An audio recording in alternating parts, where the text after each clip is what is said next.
અને સમાચારમાં હવે આગળ વાત અમદાવાદની, કારણ કે અમદાવાદમાં ભૂવો પડવાનો સિલસિલો હજુ પણ યથાવત છે. ઈશનપુરમાં છેલ્લા 1.5 મહિનાથી મસમોટો ભૂવો પડ્યો છે. ઈશનપુરના સ્વસ્તિક ફાર્મ જતા માર્ગ ઉપર બીજો ભૂવો પડ્યો.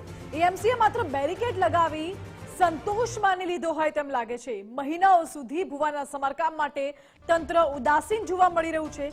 કર્મભૂમિ સોસાયટી અને બહુચર વિજય સોસાયટીની બહાર મસમોટા ભૂવાઓ પડ્યા છે. એએમસીએ રોડની વચ્ચે ભૂવા પડ્યા છે. આજુબાજુ બેરિકેડ લગાવીને સંતોષ માની લીધો છે. જો કોઈ અકસ્માત સર્જાશે તો જવાબદાર કોણ, તે સવાલ ઉઠે છે.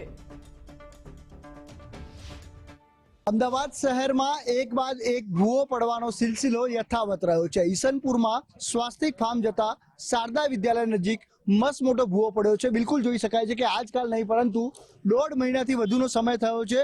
લોકો ભારે હાડમારી વેઠી રહ્યા છે. આજે છે કોર્પોરેશન બેરિકેડ લગાવી અને કામ કરવાનું જાણે કે ભૂલી ગયું છે અથવા કામ કરી રહ્યું નથી, ને પરિણામે ભારે ટ્રાફિક જામ અને સ્થાનિક લોકોના જીવ પડીકે બંધાયા છે. અહીં અનેક સોસાયટીઓ આવેલી છે. અત્યંત ગીચ એવા માર્ગ પર રસ્તાની વચ્ચોવચ્ચ ભૂવો પડતા ટ્રાફિકને પણ મોટી અસર પહોંચી છે.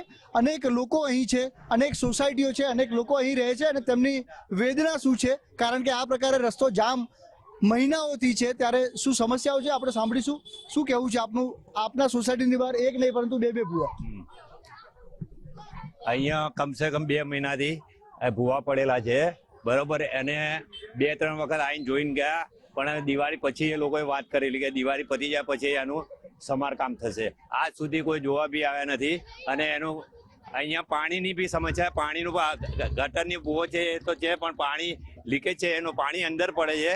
એ પછી આની પાણીની લીકેજ બી બંધ કરવા આવતા નથી, તો લોકો પાણી ગંદુ પાણી, એનું બી પાણી બી ગંદુ આવે. રસ્તો પણ નહીં, પાણી પણ નહીં. રસ્તો ટ્રાફિક ફૂલ થાય છે. છોકરાઓને આવવા જવાની, સાદા સ્કૂલ આગળ જવા માટે છોકરાઓ જાય છે. અહીંયા મોટા એ ટાઈમે ગોદેલું 2 મોટા એટલે પર્વત જેટલા તો અહીં ઢગલા કરેલા માટીના, એ કમસે કમ 15 દિવસ રહેલા અહીંયા. એ પછી ફરી આવે કે આનું કામ કરવાનું છે, હજુ એ લોકો જોવા આવ્યા નથી. શું કેવું છે આપણું? કેટલી સમસ્યા? અહીંના સ્થાનિક કોર્પોરેટરો અહીંયા ભૂવો પડ્યો છે, 1.5 થી 2 મહિના થઈ ગયા, હજી સુધી આવેલા નથી. એક ભૂવો તો પડ્યો ઓલરેડી, એને એમને એમ જ પૂરીને જતા રહ્યા છે. આ પહેલા બી ટીવીમાં અને પેપરમાં બી આવી ગયા ન્યૂઝ, સાંભળતા જોવા નહીં, કોઈ જોવા જ નથી આવતા સ્થાનિક. આપનું શું કેવું? આ ભૂવો પડ્યો તો 1 મહિનો એક્ઝેક્ટ 1 મહિનો રોડ બંધ રહ્યો. અમને કેટલી મુશ્કેલી થઈ એ અમે જાણીએ. આ કોર્પોરેટરો જે જોવા નથી આવતા, ખાલી મત માંગવા આવે છે પણ જોવા નથી આવતા. આ ભૂવો પડ્યો છે, મહિનો થઈ ગયો આ ભૂવાને, અત્યાર સુધી આ ભર્યો નથી. અને બ્લોકના કારણે રસ્તામાં ટ્રાફિક ફૂલ જામ થઈ જાય. નાના છોકરાને તકલીફ પડે આવવા જવામાં, બધાને બધી રીતના, બધાને કઈ રીતનું નીકળવું, રસ્તો આખો બંધ થઈ જાય છે સ્કૂલના મંદિરના જોડે. સ્થાનિક રહીશો પણ છે. બેન, આપ શું કહેશો? કેટલી સમસ્યા? અરે બહુ તકલીફ છે. રાજભૂમિ સોસાયટીમાં જ અમારા ગટરો ભરાઈ છે, સંડાસ બાથરૂમ. આ છોકરાઓની સ્કૂલ જવા મેકવા જવાની તકલીફ પડે, પાણીમાં થઈને જવું પડે. ગટરનું ગંદકી પાણી આગળ જ ભૂવો. હા, સોસાયટી આગળ અમારે પાણી બહુ ભરાય છે. અત્યારે મોટર મેં પણ ચાલુ જ નહીં કરતા, મોટર કોઈ ધ્યાન જ નહીં દોરતું. બિલકુલ. આપનું શું કેવું? સાહેબ, રાજભૂમિ સોસાયટીમાં લગભગ દિવાળી પહેલાથી સંડાસ બાથરૂમ અમારા પેક છે, કોઈ ધ્યાન આપતું નથી. બાળકો અને લેડીઝો નાવા ધોવા ક્યાં જાય? સંડાસ બાથરૂમ ક્યાં જાય? ટેક્સ ભરો છો અમદાવાદ? ટેક્સ ભરીએ જ છીએ ને સાહેબ. અમારે તો 20 વર્ષ થઈ ગયા અહીંયા સોસાયટી. વર્ષો જૂની સોસાયટીઓ છે. અમદાવાદ મ્યુનિસિપલ કોર્પોરેશનને તમામ પ્રકારનો અહીંના સ્થાનિક રહીશો ટેક્સ પણ ચૂકવે છે, પરંતુ રસ્તો પણ નથી, ગટરની સુવિધા નથી, પાણીની સુવિધા નથી, અને આ જે આ મોતના કૂવા છે તેમાં તેઓ રહેવા મજબૂર બન્યા છે, તેવું તેમનું કહેવું છે.